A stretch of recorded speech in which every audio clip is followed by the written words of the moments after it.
Upon the Ultramarines' flagship, Bjorn and the rogue wolves cut their way through the Ultramarines who stood in their path.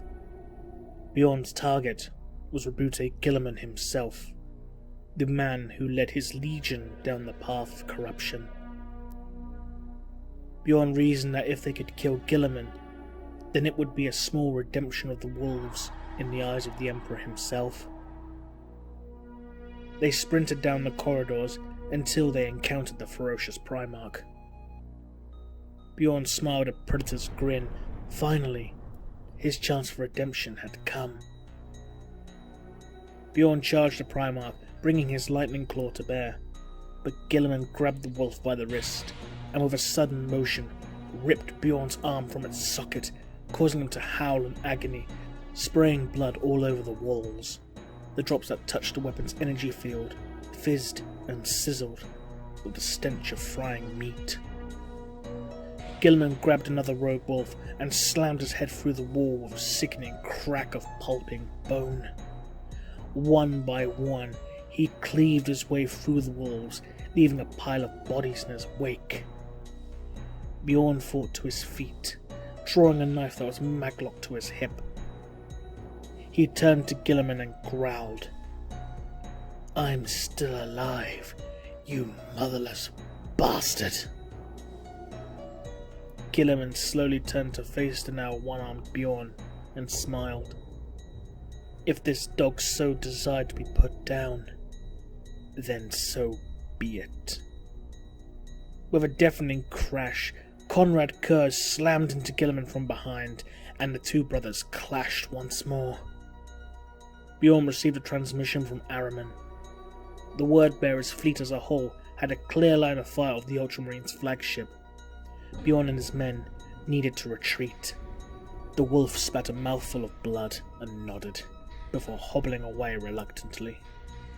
The demonic creatures launched themselves at the Emperor, but the Emperor, despite his own objections, was a god incarnate.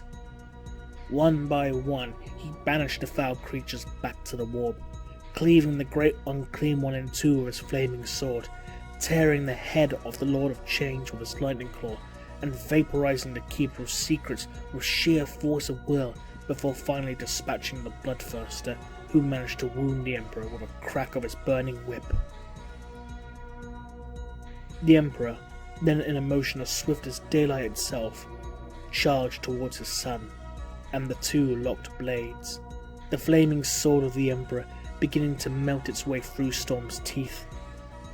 The two were surprisingly well matched, matching blow for blow, neither managing to land a strike on the other. The gods of the warp had chosen Rogal Dawn as their champion, and Rogal Dawn will bring a new glorious golden age to humanity. The Emperor told his son that he was deluded. The warp cannot be controlled, it cannot be bargained with. It was controlling him. The Emperor landed a mighty blow that knocked Rogal Dawn to the ground, and the Emperor raised his blade to finish him off.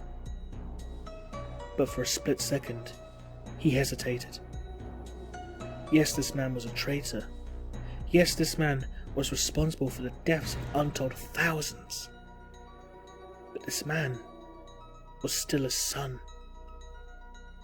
As the Emperor hesitated, Rogal Dawn let out a storm of warp lightning upon the Emperor, causing the Emperor to scream in pain.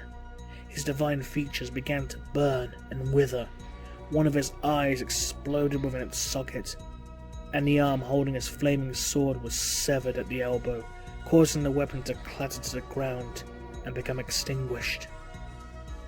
The Emperor fell down to one knee, struggling to stand, his features racked with pain. And Rogal Dawn stood above, looking down on him.